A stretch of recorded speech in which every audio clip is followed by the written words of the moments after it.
It-tnejn il-kap tal-Partit Nazzjonalista Simon Busuttil se jitlob lill-Parlament biex b'urġenza jiddiskuti riżoluzzjoni li b'maġġoranza ta' 90% għaddiet nhar il-ħamis mill-Parlament Ewropew kontra l-iskema tal-bejgħ taċ-ċittadinanza Maltija u Ewropea.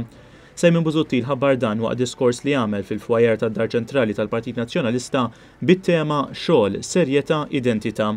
Fi dialogu li għalih attenditu folla kbira li mliet il-fwajer u anke kien hemm nies barra l-entratura ewlenija tad-Dar Ċentrali tkellmu wkoll id-deputati Ewroparlamentari Nazzjonalisti David Casa u Roberta Mezzola. Jiena ser nitlob lill-Parlament biex b'urġenza jiddiskuti ir-riżoluzzjoni illi għadha kif għaddiet ftit tal-jiem mill-Parlament Ewropew.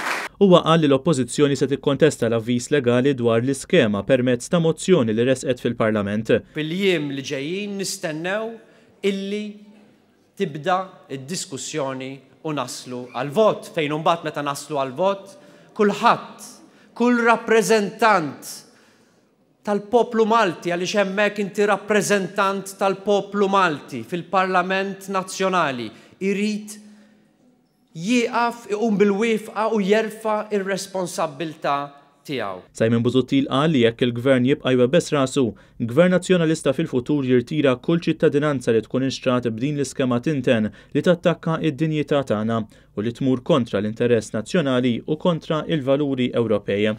U rrefera għal vot ta' nhar il-ħamis fil-Parlament Ewropew u qal li dan kien vot ta' sfiduċja fil-Prim Ministru Malti Joseph Muscat. Il-vot ta' nhar il-ħamis fil-Parlament Ewropew kien vot qawwi ħafna ta' sfiduċja fil-Prim Ministru Joseph Muscat. Kien vot qawwi ħafna ta' sfiduċja fl-iskema ta' bejgħ taċ-ċittadinanza.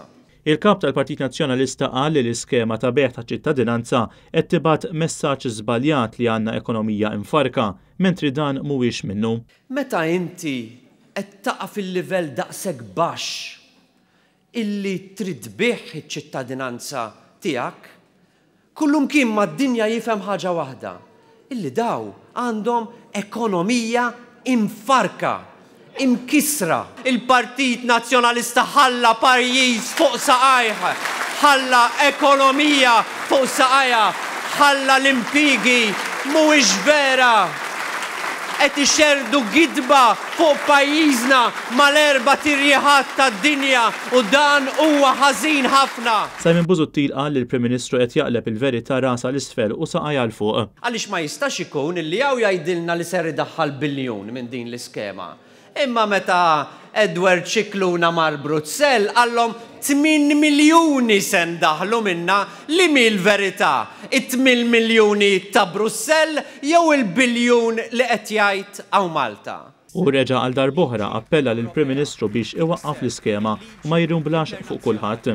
Wara l-iżviluppi ta' din il-ġimgħa, aktar minn qatt qabel, l-Oppożizzjoni qiegħda tappella lill-Gvern biex iwaqqaf din l-iskema. Iqaf, aħseb tibqax sejjer. Iqaf, aħseb twebbis rasek. Iqaf, aħseb issabbaċ saqajk. Iqaf, aħseb tirromblax minn fuq kulħadd. Iqaf, aħseb u tibqax tagħmel ħsara lil pajjiżna. Fit-tmiem id-diskors tiegħu il-kap tal-Partit Nazzjonalista appella għal kuraġġ u qal li ġejjin sfidi kbar qudiemna u għalhekk hemm bżonn il-Partit Nazzjonalista ikompli jkun oppożizzjoni b'saħħitha. Li nkunu Maltin aħna hija xi ħaġa li aħna kburin biha.